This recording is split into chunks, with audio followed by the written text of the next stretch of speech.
ఓం శ్రీ గురుభ్యో నమః. శ్రీ శ్రీ శ్రీ యోగి రామానంద గురుపాదుకా పూజయామి. శ్రీ లలితా సహస్రనామ స్తోత్రంలోని 78వ శ్లోక వివరణ. భక్తి మత్కల్పలతికా పశుపాస విమోచనీ సంహృతా శేషపాషండ సదాచార ప్రవర్తిక. భక్తి మత్కల్పలతిక అంటే భక్తి కలవారి పట్ల కల్పవృక్షపు తీగ వంటిది అని అర్థం. శ్రద్ధ, పట్టుదల, క్రమశిక్షణతో, శరణాగతితో, ఒకటే ధ్యాసతో ఉంటారో అదే భక్తి. సాధకుడు తను ఉపాసించే దేవతయందు పూర్తిగా లీనమైపోయిన స్థితిలో తనలో ఉన్నది దైవమే అని గ్రహించి అదే భావనతో లీనమైపోతారు. పాలల్లో నీరు కలిసిపోయి నీరు తన ఉనికిని కోల్పోయి ఎలా అయితే అంతా పాలగా మారిపోతుందో అలాగే భక్తుడు దైవధ్యాసలో ఆత్మ పరమాత్మలో కలిసి ఒక్కటిగా మారిపోతారు. ఆ స్థితికి చేరుకుంటారు. ఇదే అసలైన భక్తి. ఇదే సాధన యొక్క పరిపూర్ణ సిద్ధి. ఇటువంటి భక్తులకు అమ్మవారు కల్పవృక్షం వంటిది. దేవి భాగవతంలో అమ్మవారు భక్తిని 3 విధాలుగా వర్ణించారు. అవి ఏంటివంటే దంభాచారంతో చేసే తామస భక్తి. దీనిలో వేటలు, నరకడం, బలులు, అరుపులు, కేకలు ఇవన్నీ అమ్మవారికి ప్రీతికరం అనే ఉద్దేశంతోనే సమర్పిస్తారు. వారి ఆచారం ప్రకారం చేస్తారు. దీనిని అమ్మవారు తామస భక్తిగా వర్ణిస్తారు. ఇక రెండవది స్వార్థంతో చేసే రాజస భక్తి. వీరు వారి కోరికలు తీర్చుకోవడం కోసం హోమాలు, యాగాలు, విరాళాలు మొక్కుబడిగా పరిహారాలుగా చేస్తారు. ఇలా చేసిన ఆ తల్లిని నమ్మే కదా చేస్తారు. వీరి కోరిక తీరుతుంది, కానీ ఇది స్వార్థపూరితమైన రాజస భక్తి అవుతుంది. ఇక మూడవది దృఢమైన దీక్షతో ఆ పరమేశ్వరి ప్రీతి కోసం చేస్తారు. ఒక తల్లి బిడ్డను ఎంత బాగా అలంకారం చేసి పదే పదే చూసుకొని మురిసిపోతుందో అలా ఆమెకు అలంకారం చేసి చూసుకొని ఆనందపడతారు. ఏ నైవేద్యం పెట్టాలి, ఎలా చేస్తే ఇష్టంగా తింటుంది అమ్మవారు అని అమ్మనే తలుచుకుంటూ చేస్తారు. ధ్యానంలో ఆమె రూపాన్ని దర్శిస్తారు. స్తోత్రంలో ఆమె శక్తిని, మహిమను ఊహిస్తూ ఆనందంతో పరవశించి ఆనంద భాష్పాలతో అర్చన చేస్తారు.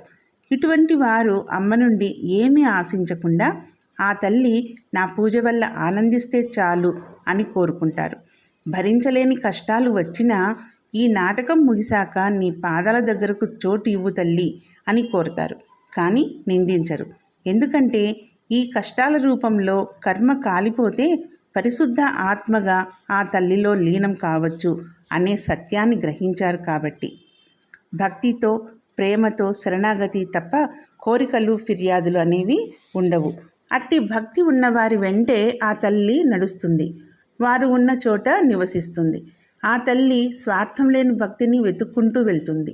స్వార్థంతో, తామసంతో చేసే పూజ వల్ల కోరికలు తీరవచ్చునేమో కానీ ముక్తి మాత్రం లభించదు. మళ్ళీ మళ్ళీ జన్మ ఎత్తాల్సిందే. ఈ జన్మలో కొంత సాధన చేసి కాలం చేస్తే తర్వాత జన్మలో అక్కడి నుండి కొనసాగించాల్సి ఉంటుంది.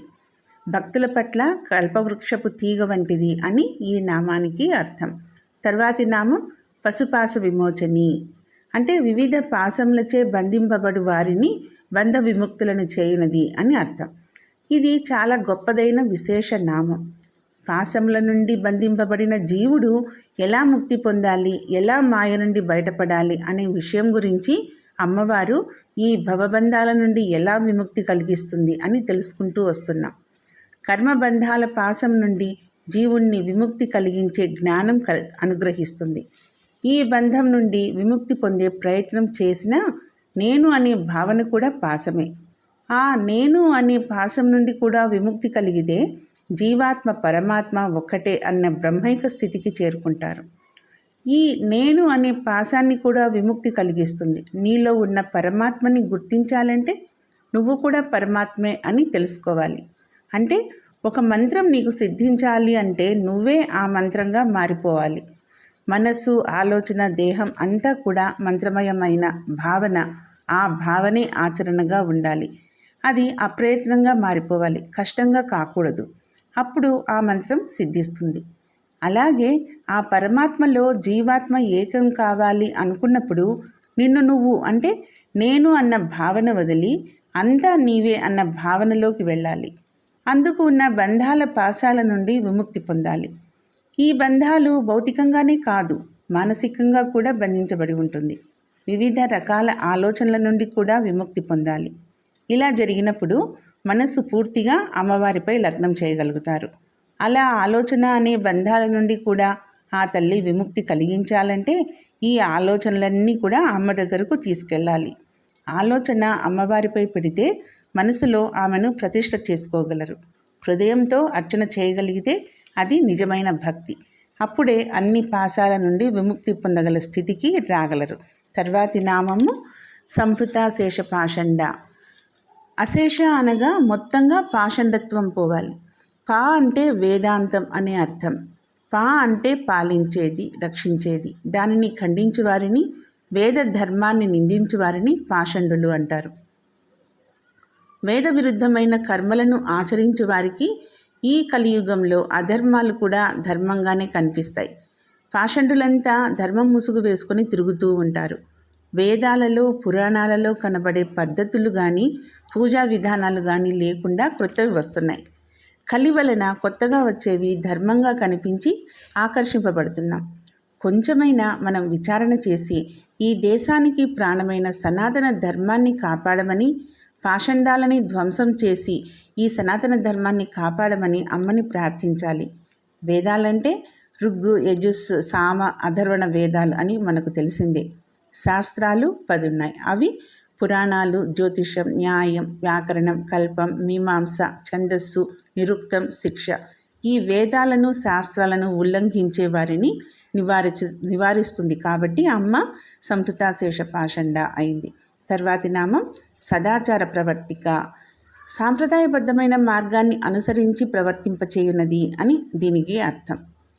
సమాజంలో బ్రతుకుతున్నప్పుడు పద్ధతి తెలిసి సాంప్రదాయానికి విలువ ఇచ్చే మనిషి ఎక్కడ ఉన్నా వారి విలువలు కాపాడుకుంటారు, ధర్మాన్ని పాటిస్తారు. అటువంటి సదాచారులను ఆ తల్లి సదా రక్షిస్తుంది.